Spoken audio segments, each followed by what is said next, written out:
عفان رضي الله عنه قال قال رسول الله صلى الله عليه وسلم خيركم من تعلم القرآن وعلمه رواه البخاري. کتاب ریاض صالحین یوسلو اتیم نمبر باب شروع. باب فبارد دی کی چی د قرآن د لستلو فضیلت. په دې کې دریم نمبر حدیث دی عثمان بن عفان روایت رضی الله عنه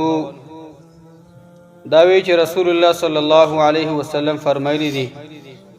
خیرکم من تعلم القرآن وعلمه. مؤمنانو مسلمانانو په تاسو کې بهترین او الله ته غوره انسان هغه دی چې هغه قرآن زده کړي، د قرآن شاګردي وکړي، وعلمه او د قرآن بل چاته ښيي،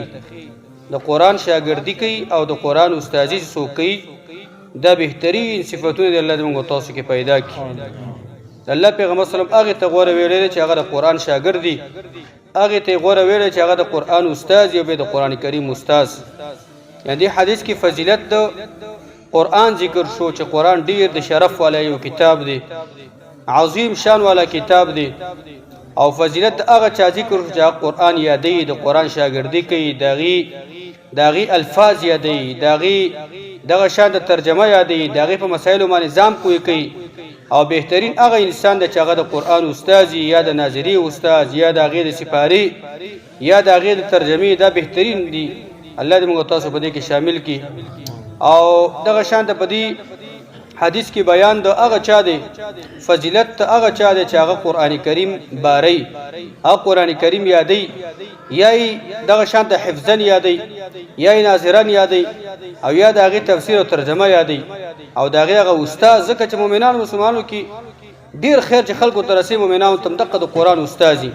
چې دا خلکو ته ډیر خیر رسي. ځکه د قرآن استازي کول، د قرآن ترجمه کول، د قرآن بل ته ښودل، دا په دې قوم باندې د علماو ډېر غټ احسان د حفاظو د حافظانو.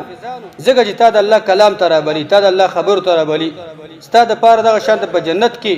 د هغې عالم او د استاد او د حافظ چې قرآن لولي او ستا هغه اوري، ستا په غوږونو باندې لګي، ستا پړه باندې د هغې هغه الفاظ کته کېږي، یعنې ته په هغې باندې خیر والا ګرځي. په ټولنه کې بهترین خلک هم دا دي.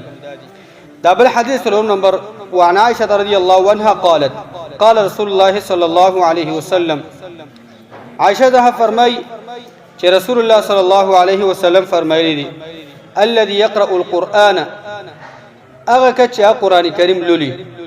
لستل مراد ده چې بار بار لولي، ختم کی وي، همیشه د قرآن کریم تلاوت کوي، داغي استادی کوي، داغي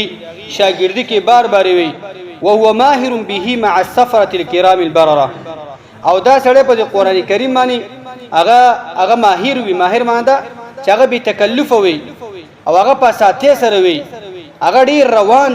دغه شان تلاوت کوي، روان تفسیر کوي، روان دغه شان یو شاګرد هغه روان زر د استاد سره لګي او په اسانۍ سره قرآن کریم وي. مع السفرة الكرام البررة. الله پیغمبر فرمایي دغه د قرآن لوستل کې چې په اسانۍ سره قرآن کریم لوري، دا به د الله رومین د هغې پاک مخلوق چې هغه ملایکې دي، د الله سفیران دي چې د الله تعالی هغه احکامات خلکو ته لیږي. الکرام هغه ملایکې چې هغه ډېرې عزتمند دي، او هغه ملایکې البرره دا جمع د بار دی، چې هغه ملایکې چې هغه د الله بالکل تابعداري دي. د دې انسان دغه شان ته الله تعالی دې مشابهت چې قرآن کریم هغه لولي، قرآن کریم ته تعلق ساتي او قرآن کریم روان وي، نو هغه چا سره الله تعالی مشابهت ذکر کو چې هغه ملایکې دي، پاک مخلوق دی، د الله نافرمانی نه کوي، ګناهونه د قرآن په تلاوت باندې، ویلو باندې، اورېدلو باندې داسې رجیږي چې ته پرې پوهېږې نه، اټومیټک دا ستا ګناهونه رجیږي. د هغې پاک مخلوق سره الله تعالی مشابهت ورکوي. چې ورځ په قیامت به الله تعالی داسې د قرآن والا انسان دا د هغې مخلوق سره پاسې چې هغه ملایکې د هغې په صف کې به الله راولي. الله دې موږ تاسو راولي. والذي يقرأ القرآن، او هغه چې قرآن کریم لولي بار بار وي، ويتتعتع فيه، او دا سړی به د قرآن کریم کې دغه شان د په سختۍ سره هغه الفاظ یادوي، ذهن کار نه کوي، ژبې پې نه اوړي، ژبې ورته پیړی، خو دا بار بار رجې قرآن وي. یاره قرآن زه خامخا یادوم، یا سړي قرآن یاد کړی دغه شان دا قرآن کریم د بوډاګان سپینګري هغې ته قرآن کریم سخت دي، او دا قرآن کریم دا تعتع پکې کوي، یعنې ژبه پکې نښلي را نښلي، او دا سړی قرآن کریم لولي وهو علیه شاق. او دا د قرآن یادول، دا د قرآن لوستل دا د قران کریم ویل دا په سړی باندې سخت وي تکلیف وي چې یادېږي نه ودا لګي قران کریم الفاظ هغه په سختۍ باندې دغه شانت ادا کوي الله پیغمبر دې تزیر ورکړي له اجران ساده پاره دوا اجرونه دي دي څنګه چې قران کریم په هغه جبه په ناوړي هغه سختي او هغه باندې تکلیفي دغه ادولو ته ګراني الله پیغمبر له اجران دې کس د پاره دو بدلی دي دو ثوابونه د اجرونه دي هغه چې قران کریم ته روان وي دغه لس نه کوي دي په یو حرف باندې او سره چې په تکلیف باندې وي او قران نه پری دي قران کریم ته دغه شانته هغه له سینه ور کوي هغه نه دغه شانته همت نه کمزورې کوي دا قران کریم لولي الله پیغمبر مې ته په دعا جوړي ان هغه بشل نه کوي خو غوړه ته ورنه کسته ګوره ځکه چې هغه باره کې الله پیغمبر فرمایي مع الصفد الكرام البرره غوړه هغه انسان دی روان قران وی خلک دغه په معنا باندې پويږي خلک دغه په خبره باندې پويږي دا غوړه دی الله دې موږ تاسو دا شان بهترین خلک راولي دا بل حدیث عن ابي موسى الاشعري رضي الله عنه قال رسول الله صلى الله عليه وسلم ابي موسى الاشعري روایت کی دا وی چې رسول الله فرمایلی دي مثل المؤمن الذي يقرأ القرآن مثل الاترجه الله پیغمبر فرمایي مثال دا مؤمن مسلمان چې قرآن کریم لولي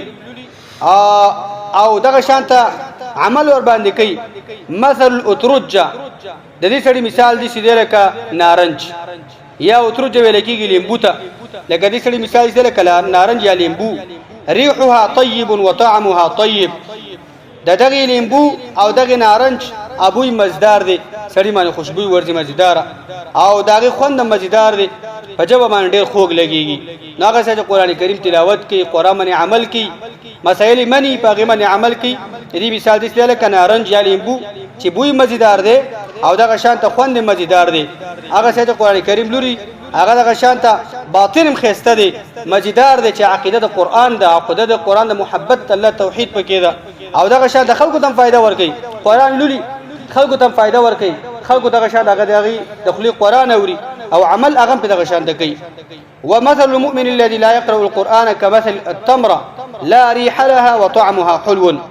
الله پیغمبر فرمای هغه مؤمن مسلمان چې قران کریم تلاوت نه کوي او قران باندې عمل کوي واجبات د الله احکام مني او په قران تلاوت نه کوي الله پیغمبر فرمای دی مثال په شان د کجور دی چې داغي بوی نشته دی ښکارا خو ته نه معلومي کې دا ډېر مزیدار بوی کوي خو باطن کې خدا کجوره د خوګه د مزیدار ده هغه مؤمن مسلمان قران کریم سره تعلق نه سره تلاوت نه کوي ایمان خو پکې دی کافر کیږي نه ایمان پکې دی خو یې ردی څه خوان نه شته څنګه چې هغه سره چې قران وی او عمل ور باندې کوي ومثل المنافق الذي يقرأ القرآن كمثل الريحانه او مثال دغه منافق چې قران کریم وی او باطن کې د قران محبت نشته د الله توحید عقیده نشته کمثل الريحانه فشان د دې لکه کشماله ريحها طيب وطعمها مر چې دغه کشمالي بوی ډیر مزیدار دی دا قران وی کنه خلکو باندې لګیږي لکه سړی قران وی لګیا دی تا د فائدہ درکې قران وی کنه ته چې اوري تا د بل دا د الله نه کې درکې خو یاره د دې کشمالي دا خوند ډیر ښه او ډیر تریخي او ډیر بیکاره خوند دی ځکه باطن دغه سړی خرابي چې هغه ور باندې عمل نکي ومثل المنافق الذي لا يقرأ القرآن كمثل الحنظله او مثال دغه منافق چې هغه عمل په قران نه کوي د قران کریم تلاوت هم نه کوي لولیم نه دې مثال بشان د مړغونی دی ليس لها ريح وطعمها مر چې دې مړغونی بویم نشته دی او خوندم ډیر تریخ دی او ناول دی او دغه شانته مزیدار نه دی نو مثال دغه منافق چې قران کریم تعلق هم نه ساتي باطن کې دغه شانته قران محبت هم نشته دی د قران دیندار خلکو سره نفرت کوي هغه به خبرې کوي د دین سره علاقه نه باطن هم خراب ظاهر هم خراب قران لولي او دا شانته فائدہ هم درسيږي او دې مثال په شان د مړغونی دی مړغونی بوی نه لري او چې وی خو دغه شانته به بچت نه باغه به جواب باندې به کې نه دی نو مقصد دې خبرو دا دي حدیثونو دا دي چې فضیلت هغه چا ور ذکر دی چې قران یادای او قران دغه شانته هغه خلکو ته خي او په قران باندې عمل کوي زړه د قران یادول هم نه دي سړی جرار لګي په دې باندې سړی بچ کېدل نشي